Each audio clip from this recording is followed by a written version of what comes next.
Vrindavan Dham ki jai. So today we are in Vrindavan, and first of all we're sending blessings of Sri Sri Radha Govindi and team from here to all our supporters, donors, helpers and volunteers. And I am very happy that today we have one of our primary team members with us, Yogesh Prabhu. Hare Krishna. Hare Krishna, Radhe Radhe. So Yogesh Prabhu, most of you know, you may have met him also. He has been doing Food for Life, distributing ration as well as food, and also on the side clothes and other necessary items, that people are in dire need of. And that he has been doing for almost 30 years. 30 साल से कर रहे हैं? 30 साल से कर रहे हैं। तो 30 साल से योगेश प्रभु ये सेवा कर रहे हैं। अभी स्थिति ये है कि इंडिया और पाकिस्तान के बीच में युद्ध तो शुरू हो ही गया है, सब लोग जानते हैं, और मतलब काफ़ी दोनों साइड में नुकसान भी पहुंच रहा है। अभी इसमें क्या है कि आम जनता के लिए परेशानी है, क्योंकि आम जनता का तो कोई अपराध नहीं है।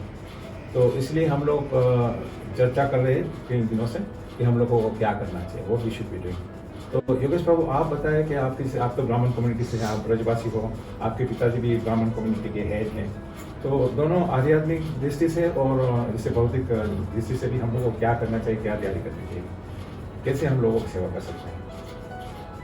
सेवा तो प्रभु हम करते आ रहे हैं, गिर की तरफ से ठाकुर जी के आशीर्वाद से काफ़ी समय से चल रहा है। अभी तो युद्ध के आसार हैं, लेकिन जब युद्ध के आसार भी नहीं थे तभी भी यहाँ काफ़ी गरीबी है। एक एक घर में 5-5, 10-10 परिवार में लोग बाहर रहते हैं, विधवाएँ हैं जो बेचारी बाहर भी नहीं जा सकती काम करने के लिए, आदमी उनके छोड़ के चले गए हैं। और कुछ लोग ऐसे हैं जो टूरिस्ट पर निर्भर हैं, बाहर के लोग आते हैं तो वो बेचारी वो विधवा वगैरह होती हैं, वो जाती हैं चंदन वगैरह लगाती हैं, तो जो भी उनको पैसा मिलता है वो घर पे थोड़ा इकट्ठा करती हैं।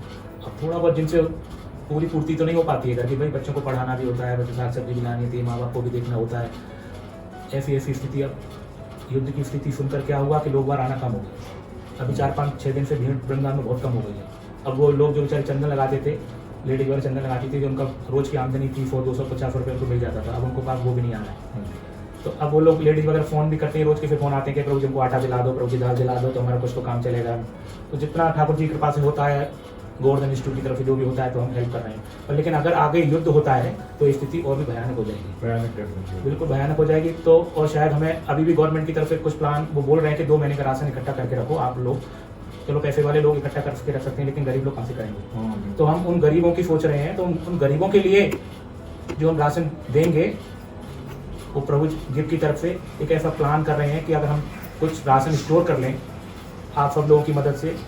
हमारे यहाँ स्टोर है, अगर वो आटा, दाल, चावल, तेल, जरूरत की चीज़ें हैं जो खास है, बहुत ज़्यादा टेस्ट के लिए नहीं, लेकिन दाल चावल ऐसी चीज़ें वो पेट उनका भर सकता है देने के लिए। बहुत ज़्यादा टेस्ट के आइटम नहीं है, दाल चावल चीनी तेल ऐसा चीज़ है कि आदमी उनका पेट रोटी बना के पेट भर सकता है। तो ये चीज़ अगर हम स्टोर कर लें, और भगवान ना करे कि ऐसी स्थिति आए, अगर युद्ध होता है तो युद्ध तो नहीं होना चाहिए, लेकिन फिर भी अगर होता है तो हम वो जरूरतमंद की सामान तुरंत उनको वो लाभ उनको गरीबों को मिल जाएगा। यहाँ से हम उनको राशन वगैरह पहुँचा देंगे। और कुछ अगर जहाँ कुछ अगर हमको बनाना भी पड़े, कोई खिचड़ी वगैरह ऐसी चीज़, तो हम यहाँ से खिचड़ी वगैरह भी बना के उनको बांट सकते हैं। जैसे अभी 1.5 साल पहले जो बाढ़ का हुआ था, फ्लड का हुआ था, तो उसमें भी सब कुछ स्टक हो गया था।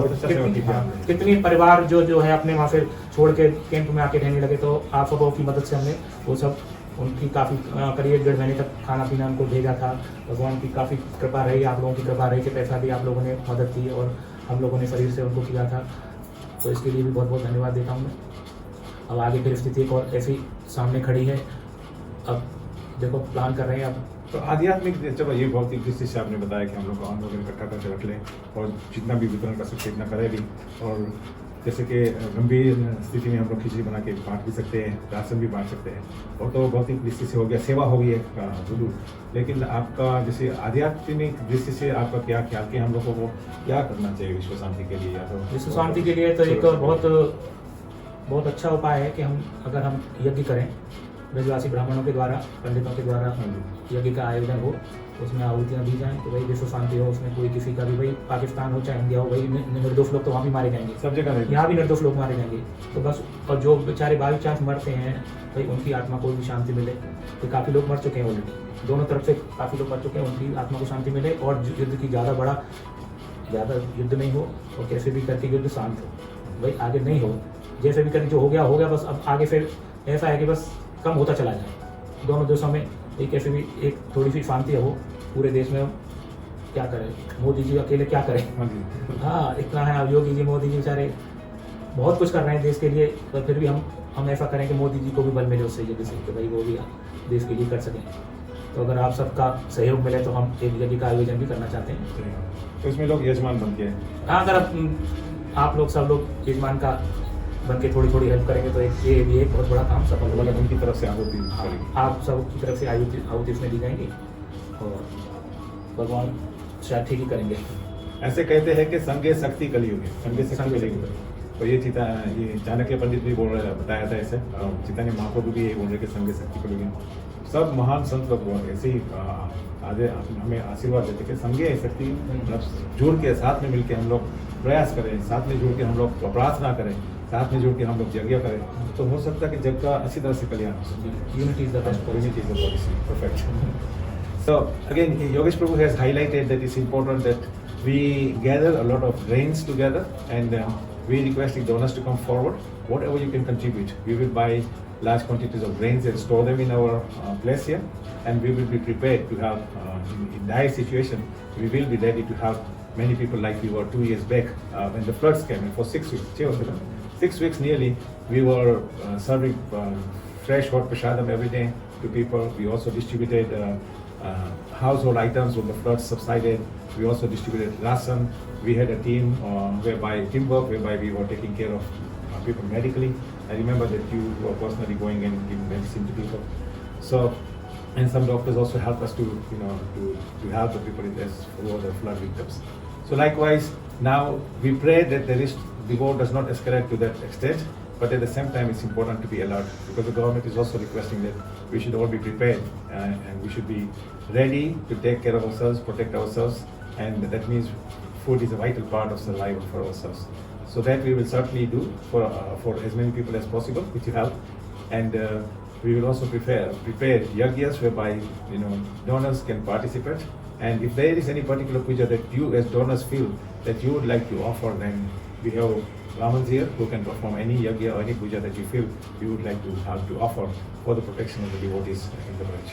Thank you so much. Thank you, Yogesh Prabhu. और कुछ बोलना है आपको, कुछ क्या रहता है? बस ये है कि अगर हमारा राशन का एक स्टोर हो जाए तो हमें पता नहीं, क्योंकि यज्ञ उस समय, युद्ध के समय खाने के अलावा और भी कोई गंभीर परिस्थिति आ सकती है। अगर राशन रहेगा तो हम फिर और दूसरी चीज़ों को भी देख सकते हैं। कहीं किसी को पानी पहुंचाना है तो हम उसकी भी व्यवस्था करेंगे, भाई किसी को और भी कोई कपड़े की जरूरत है और किसी की जरूरत है, तो एक तरफ से स्टोर का हमारा खाना पीना स्टोर हो जाएगा हमारा फूड का, तो उस तरह से हम निश्चिंत हो जाएंगे। हमारे पास है, फिर हम दूसरी चीज़ों को भी देख सकते हैं। जैसे भाई हमको कहीं और गांव में जाना पड़े और दूसरे शहरों में भी जाना पड़े, आसपास कहीं ब्रज में 84 कोस से 252 किलोमीटर है, अगर कहीं भी ऐसी परेशानी आती तो हम वहाँ भी जाएंगे। तो फूड का अगर हमारे पास स्टोर हो जाए तो अपना ध्यान दूसरी चीज़ों में। हाँ, हो सकता है कि कोई भाई और भी परेशानी हो सकती है ना, केवल भाई कोई ज़्यादा गंभीर बीमारी भी हो गई, किसी को कहीं ले जाना पड़ा, कहीं इलाज के लिए कहीं किसी मत करनी पड़ी, तो हम लोग को पूर्ण रूप से तैयारी होनी चाहिए। जी हमारी तरफ से जी ठीक है। हम लोग पूर्ण रूप से हम लोग तैयारी करेंगे, मेहनत करेंगे खूब। और हम लोगों की प्रार्थना है आप लोगों से सबसे कि आप लोग भी आगे आए, जुड़िए हमारे साथ में और हमारा सहयोग करें। ठीक है, राधे राधे।